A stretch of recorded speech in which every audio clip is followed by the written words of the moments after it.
Hello, welcome to CJRU Artist Review. I'm your host, Kejo Buchanan, and today my guest is an award-winning banjo virtuoso celebrated in international publications, including the Rolling Stone, CBC, and The Guardian. I give you Montreal-born Grenadian-Canadian singer-songwriter Kaïa Kater. Welcome, Kaïa. Thanks, Kejo. I'm really excited to finally be doing this. I've wanted to meet you for a long time, so I know, and we'll get into exactly why. But yes, thank you. I'm so grateful that you are here. But if you want to just get started, perhaps you might want to talk a little bit about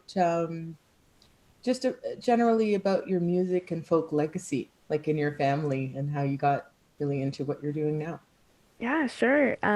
So I was born and raised in Montreal. My mom ran a few folk festivals when I was young. So Oh, she really? ran the Ottawa Folk Festival for a while, yeah, and then the Winnipeg Folk Festival.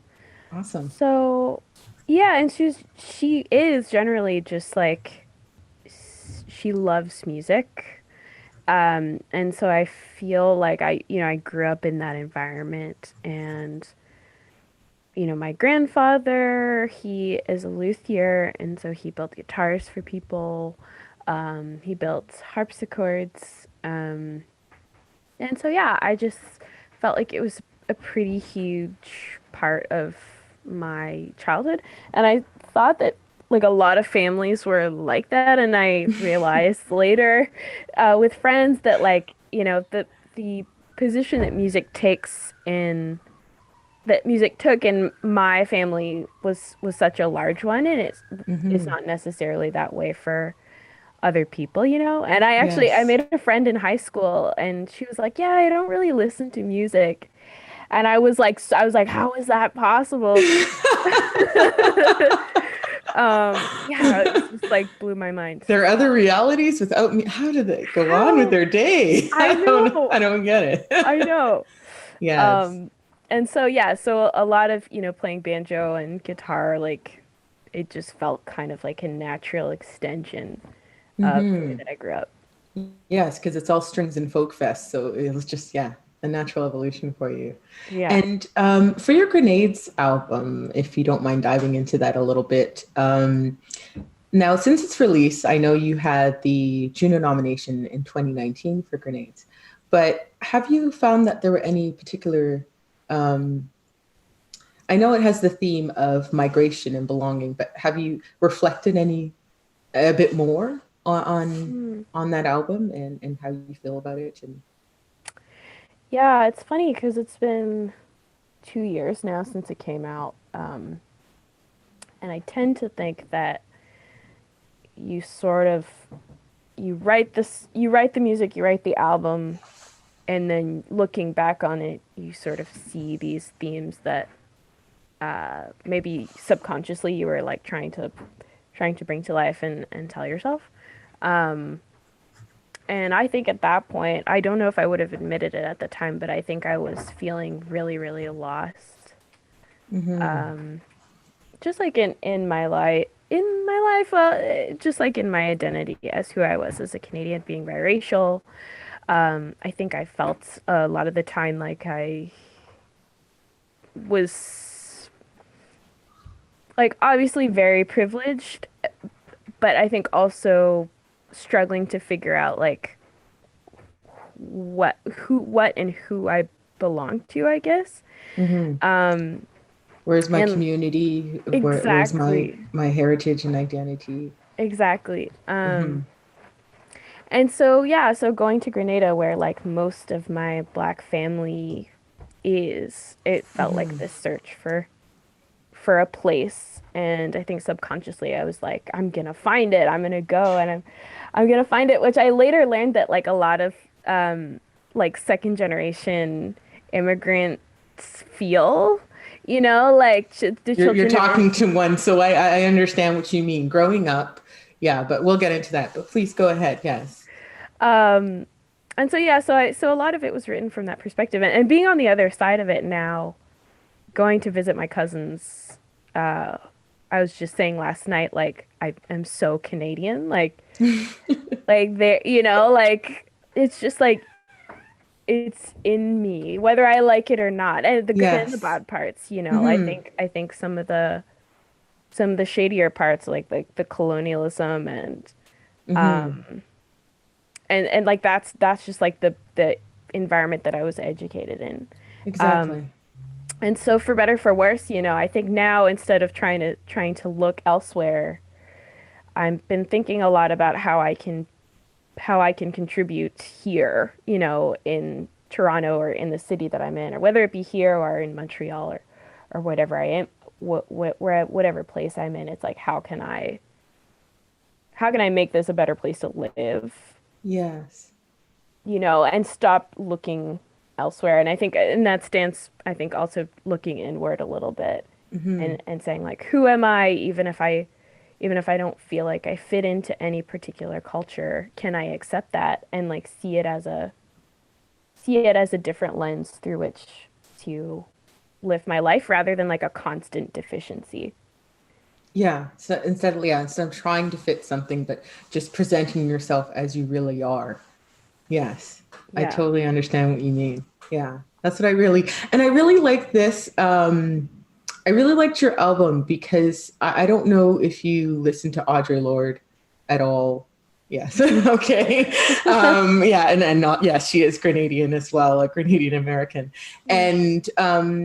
And so I really thought, wow, you really did open up a lot with this album, a lot of realism and I have to say, if you don't mind diving into it a bit, but I found that, yeah, I really like the realism of this and how even in your album and grenades, grenade, grenadia, all that kind of wordplay. I really loved it. And I used to mispronounce your album because I kept saying grenade. And I was like, no, Kejo, she means grenades. And it's hard to No tell because way. you got the French and then the Grenadian. And I'm like, well, how does she really want me to say this? So I'm glad you're here. But yeah, but that's my issue as a host. But what I really liked was the honest portrayal, like some of the things that you're talking about in Grenadian history and the U.S. military attack on Grenada. And yeah, so I found that interesting. But what I really wanted to get into is the wonderful narrations that you use in between songs. Did you want to talk a little bit about that? Sure. Yeah. Still one of my favorite parts. The if listeners, if you sit down and listen to the album front to back, there are what I call interludes, three interludes, Yes. and they are excerpts of an interview that I did with my dad. And I did the interview in 2017. I brought like a Zoom recorder home for Christmas, and we just like asked everybody in the house to be as quiet as possible, and I just like put a mic up and just asked him to tell me about his story of coming to Canada as a refugee, because he came to Canada in 1986 when he was 15, I think, or 16, so very young. He came Mm-hmm. alone, and he was a refugee from the post invasion climate of Grenada, where I think a lot of people were very frightened, a lot of PTSD. Um, I think a certain feeling that I think a certain like just feeling really dispirited, Mm-hmm. and so a lot of people were trying to leave, and so he came to Canada to try and um, get get an education. Mm-hmm. He was originally, I think, really wanting to work under Bishop and advance through there, but with Bishop having been killed, I think there was just this feeling like I gotta go Yes. in order to Yes. get get anywhere that I wanna In I order to wanna move be. So forward. Yeah. to move forward, yeah. Mm-hmm. Um, and I don't know. I mean, I felt conflicted in that interview because in a lot of ways I was asking him to dredge up a lot of trauma. Mm-hmm. But it also felt really important to our relationship at that point in time. Because he would always say these very, very veiled things like you know, you got to know who you are, and you have to be ready for people to dismiss you and like to prove people wrong. Like you have like there's this serious like just this feeling that the world will do you wrong, and so you have to be ready. You have to be tough. Your shoulders have to be broad, and you can't figure out why is this person constantly telling me this. And yes, I'm glad you did convey that, because sometimes we misunderstand our parents, you know. And yeah, exactly, because I get it too. And but then you have to remember what was their experience actually like. And if you don't mind, I'm going to actually just convey some of the things that he said. He says the sheer terror that you think you're going to die. It was the death of my dream. Like when he does these very honest portrayals of the things that are happening, yes, it makes you instantly empathize, and and how he's trying to ready you to understand. But like you said, you needed more context, right? Yeah. Yeah. So even though you're conflicted, it's like, yeah, but even if we don't record this, I still need context. Like I need to know, Yeah. yeah, why is this so important that I be so strong to you? You know? Exactly. And I think it's that transition of seeing your parents as your parents, and then the shift of seeing them as human beings Exactly. that happens as you grow up. Um, you know, and it's funny because he really wasn't supportive of my music career in the early days. Hmm. Um, I don't know if that's a West Indian thing, but you know, we can talk about that off camera later. yeah, I mean, it's real. It's hard. It's hard, like unless, like you said, you have your mom who's really big on music. You have your grandfather who designs instruments. So, you know, on one end, you got this whole creative, yeah, flow, but maybe Yeah, your dad was saying you thinking more practical. I don't know. I think Yeah. so. I think so. I think it was, I think probably rooted in fear and concern that Hmm. there is a trope, as we know, of musicians, Yes. you know, sleeping on couches and it not really being a viable career. Um, Hmm. and I went and got my bachelor's degree. And I feel like after I did that, yeah, I was like, look, I always have this thing to fall back on, Yes. you know, and that sort of brought us to a little bit more of an understanding. But Yeah. it's funny because they come to this country, and by nature of them coming to this country, I think it allows us to follow to follow the paths that we want to. Exactly. Here you are dreaming again. And he's not realizing, but I'm doing exactly what you want me to do, to dream again. Exactly. It's so circular. It is. It's pretty funny. It's like, yeah, you come here and then you're born here and you're trying to really embellish and really embrace, yeah, your environment. And then your parents are like, oh, no, no, no, that's not for us. And you're like, but why? Why is it not for us? It's exactly that. It's exactly that. But now he's a huge fan, Yeah, and I imagine he is. it's come full circle. I So mean, he's on all the tracks now, and so I'm sure he was okay with the album. Was he yeah, really proud exactly. of that?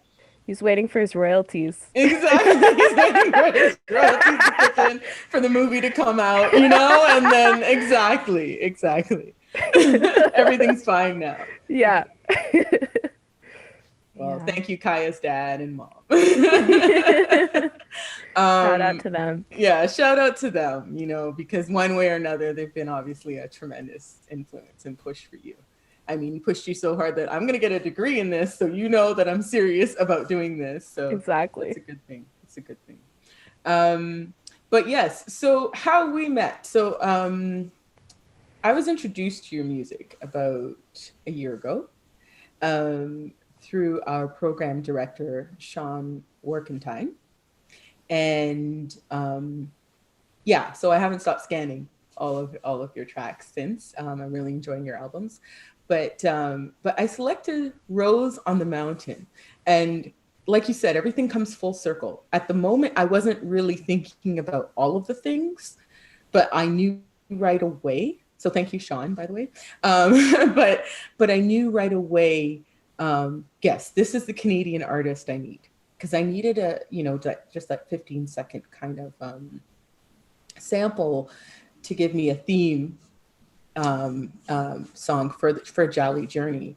But just for listeners to understand, Jali traditionally is an African artist, teacher, and all sorts of other creative things. And so that's why I named it Jali Journey. And I thought, yes, this is, here is this person of color who's really doing, someone of African descent as well, who's actually playing these great banjo tracks. And it really just evokes the whole folk thing, right? And but I'll get into why so much I even started to love the banjo even more. I already did, but why I started to even love it more in a minute. But did you want to talk about Rose on the Mountain though for a moment? Because I do use it as my intro, and I just thought maybe you might want to talk about it. Sure. Yeah. I love that. I love that you use Rose on the Mountain. So that I recorded that. It's from my first full-length album, and I put that out while I was still in school. And I was playing a lot of banjo at that time. I was going to school in West Virginia, at a little college called Davis and Elkins College in Elkins, West Virginia. So like tiny, tiny town, about 2 hours south of Pittsburgh. And I was going there. I was studying religion and philosophy, but the reason that I even left Montreal to go there was because I was offered this scholarship to play banjo in a string band, and that just like precipitated an entirely different path for me, because up until then the banjo had been like a really fun hobby, and I had written a few songs but didn't really know where it was going. And so I was playing more and more songs, and a lot more tunes, and I was learning a bunch of tunes from that area. Yes. And what interested me about Rose on the Mountain was that it has this really, I think it has a really pensive tone, a really pensive feeling to it.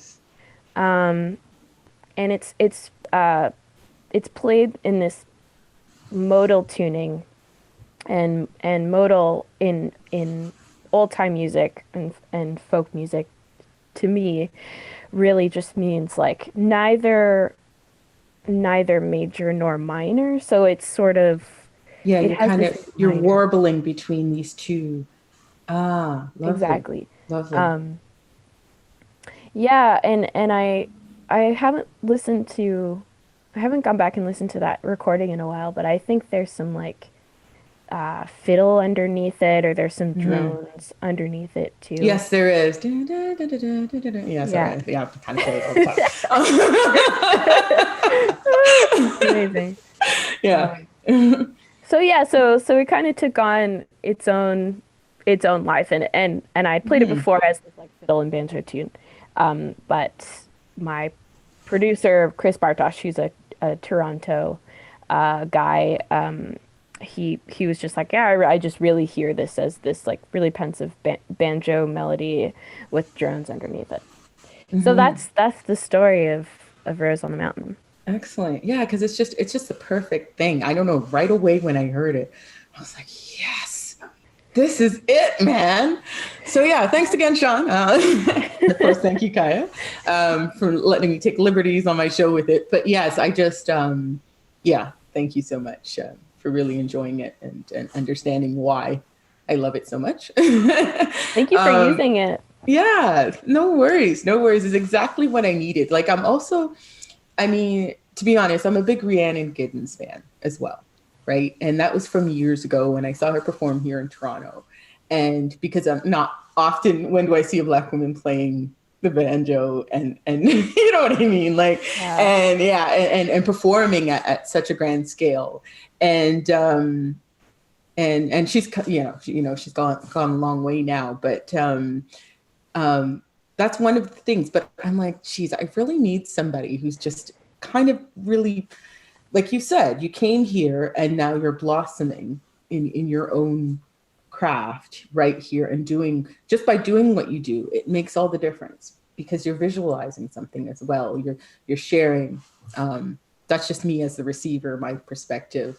But it's just, so so one of the things you may already know with the history of the banjo, until I didn't learn this until later, and understanding its Afro-Caribbean root, its Afro-Caribbean origins in its design, and that the absence from Black performers playing it because of the appropriation of Black minstrel shows, like in the early 20th century, has kind of like made us like, oh, I'm not touching that anymore. But it's actually our instrument, which is kind of funny, right? Like the kora and other things that we make. This is our instrument. And so I'm just curious to know, do you feel like that you're holding this thing and you're mastering this instrument? Do you feel like it's a return or perhaps even something else in the experience? That's a great question, and I'm glad that it is becoming more common knowledge that it this instrument comes from the diaspora, and that there is a movement to return the instrument to the descendants of its original makers.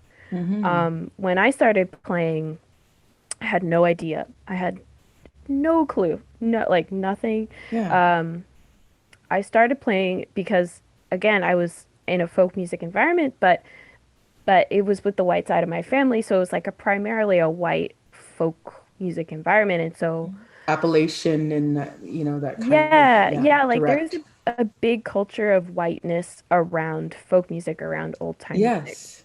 Mm-hmm. Yeah, and you're right that it it is exclusionary and was designed to be exclusionary. Mm-hmm. Um, and so when I started playing, I actually felt a lot of shame because it was the banjo in particular had this like was emblematic of like not only the South but the white South. Mm-hmm. Um, and I mean, I think or I will say that I struggled with, what are like white activities that I do and what are black activities that I do. Exactly. Not understanding. Yes. Yeah, like Mm-hmm. things are really coded white or black, and it's extremely limiting. Yeah. I think As to an artist, perhaps. Or... as an artist, but also I think a lot of I'm gonna go out on a limb and just say like a lot of the Say way exactly how you feel. okay, Yeah, it's I all think good. a lot of the way white supremacy works is by taking something that has been completely artificially designed and Mm-hmm. saying that it is the natural thing. So like for example, there has been like a legacy of white mountain climbers, white alpinists, skiers, like golf, things that have been, I'm just thinking of sports right now, but things that have been coded Yes. white, White. and that like hockey, that have just flat out excluded black people. And then it's like, Even when we're in the early stages, like even with hockey, like it's only now it's being realized, when we're looking at the Maritimes and those kind of places, the early players, and early black players and that kind of thing. So yes, you're yeah. there's a complete erasure of blackness in all of our participation in all of these things. And sometimes we are the inventor of these things, and we're thrown out of the script, as it were. Right, exactly. So it's like, you know, black people don't ski. I've heard that a lot. Black people don't scale mountains. Black people, and black people don't play the banjo. Oh yeah. Yeah, and I'm like, oh wait. It's You like, no, like we do, and we've been kept out of these spaces for so long that like we actually forgot. forgot, and we have the right to be here. And like, it is also our responsibility to show each other that we belong. Um, and that's what Rhiannon Giddens did for me as well. Same. Like she really showed, because she's also bringing in historic music as well that you may not hear. And it's like you really showed, yeah, we belong. We belong in any genre we want to participate in. And often we are the origins of those genres, even though we get erased from it. But yeah, we could talk about it all day. We can talk about banjo. Yeah. We can talk about punk. You should come back. We'll talk about it. We'll I talk about know, it all. part two. Part two. But yeah, thank you. Thank you though. Thank you for sharing that and sharing your sentiments on it, because that's exactly it. That's the world we're in right now. And we've been in for a very long time, but I think now people are starting to really be more receptive in understanding that this is it. This is it. Our symbols, our life, our excellence is has been throughout history, but yet there's been this agenda to kind of erase all of our participation and our contributions Yes. to where we are. So yeah, Yes. we gotta let each other in. So welcome, sister. Thank you. Welcome, queen. Do your thing, keep doing your thing. So just a side note, so how many banjos do you have? Because sometimes musicians are known, having multiple guitars, multiple banjos. Yeah, I have I used to have three. I used to have Uh-huh. three. Um and I went down to two because I've been moving around a lot these past few years, but so the banjo that I have now is a gold tone OT 800 for any Mm-hmm. banjo nerds out there.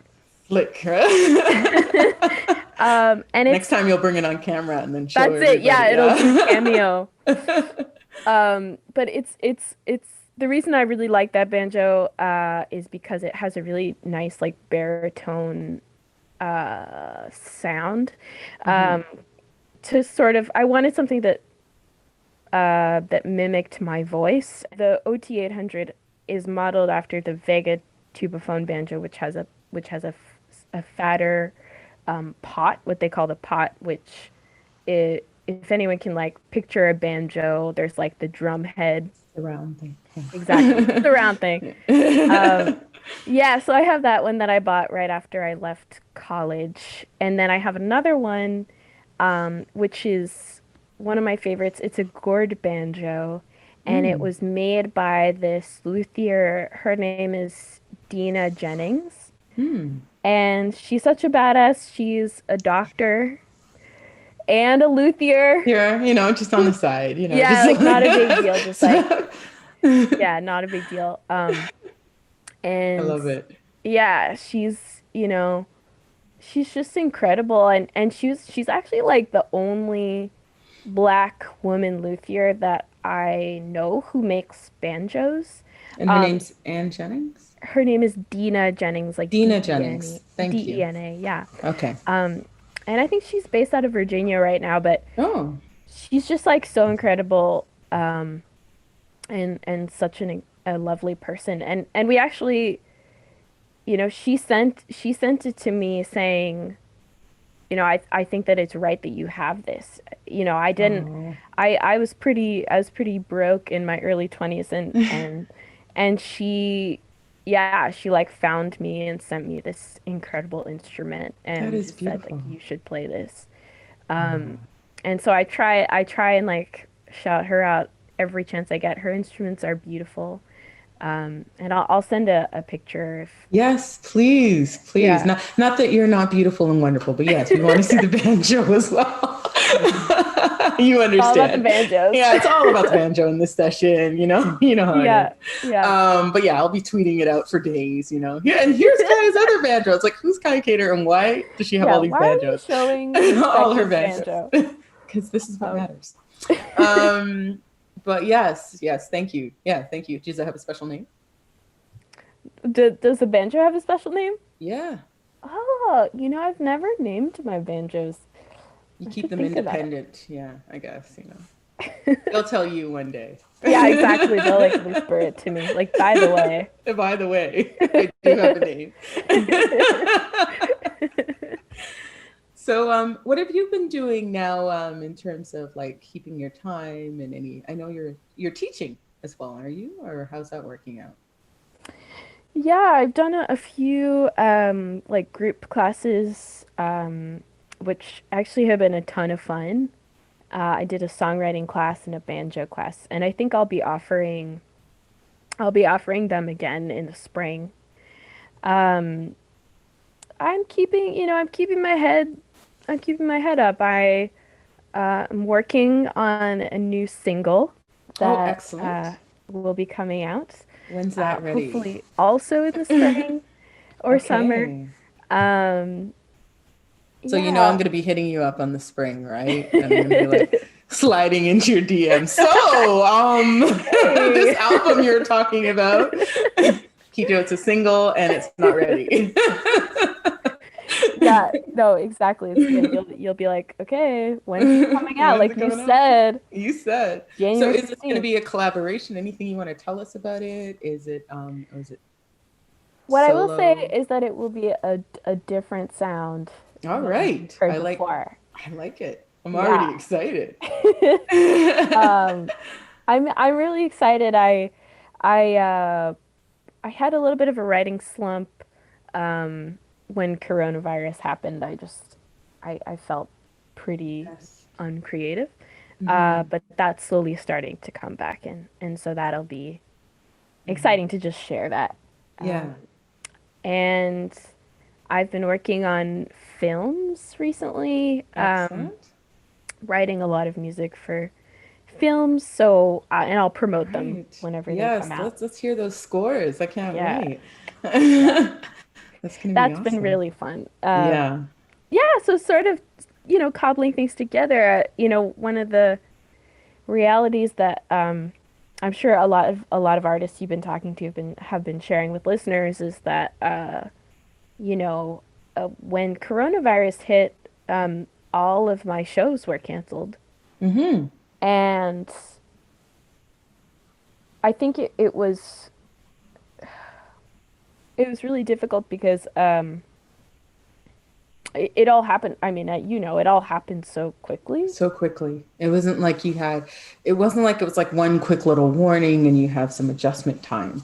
I mean, I started the year, tweeting out and putting out in social media, happy 2020, everybody have a safe and awesome year. And I was just like, and I'm like regretting everything I said. It's just like, Oh, what am I talking about?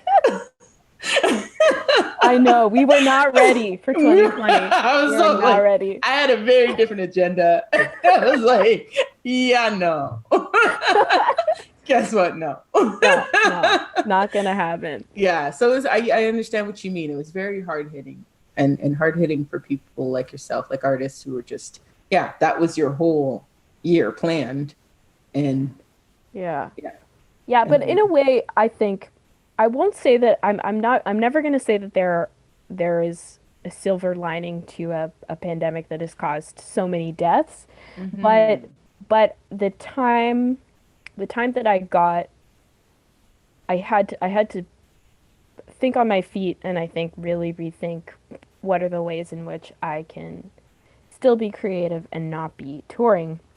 And Mm-hmm. that was something that I was already thinking about. And just because touring can be really detrimental to the environment, it can be emotionally, it can be difficult to be on the road, a few Yes, it can be hundred days a year. exhausting and just, yeah. Yeah. And so, has by no means, this has been one of the hardest years of my life, but I think it for me, there was like a little bit of a resiliency that came up that was like, okay, what other things do you want to explore? And film was one of those things. So I hope that once mass inoculations happen and music starts up again, I will gladly participate in live shows. But I'm Yes. still grateful, I think, to have this film as a as sort of like a side project so that Another avenue to kind of. exactly so that, if something like this happens ever again, I can feel like I'm not entirely dependent on live music revenue. Yes, Um, exactly. You have to diversify that portfolio, as it were. It's like you oh can't. yes. Oh yes. And that artists are learning that very much. But and naturally, of course, I mean, even that friend who says they don't listen to music, I'm pretty sure they're probably listening to music now. Yeah. Yeah, it's just because that was my immediate avenue. My immediate avenue was actually going through social media and connecting, connecting with artists and seeing what you guys are doing. So yeah, so thank you for putting up all those things on YouTube and all of that. And so yeah, so please explain where everybody can find you, Kaïa. I'm on all of the things. You can find me on Instagram. It's at Kaïa Kater. And I'm also on Facebook, Kaïa Kater Music. You can sign up. I've been encouraging people to sign up to my newsletter. That's just on my website. You can just go and enter your name. I promise I won't spam anybody. Excellent. Yeah, I think it's I'm gearing a lot of stuff up for the spring, Yes. and I'm really just excited to share some creativity with everybody. Thank you, Kaïa Kater, for sharing all of your experiences and your influence, as well as that sense of belonging, and of course your teaching efforts with banjo. And we're having a good chat about the history of the banjo, but also looking forward to your spring release and for your musical scores for film, as well as your own singles. And also, I wanted to thank Karen Young for offering technical support today. And I'm Kejo Buchanan, and this is CJRU Artist Review. Ashe.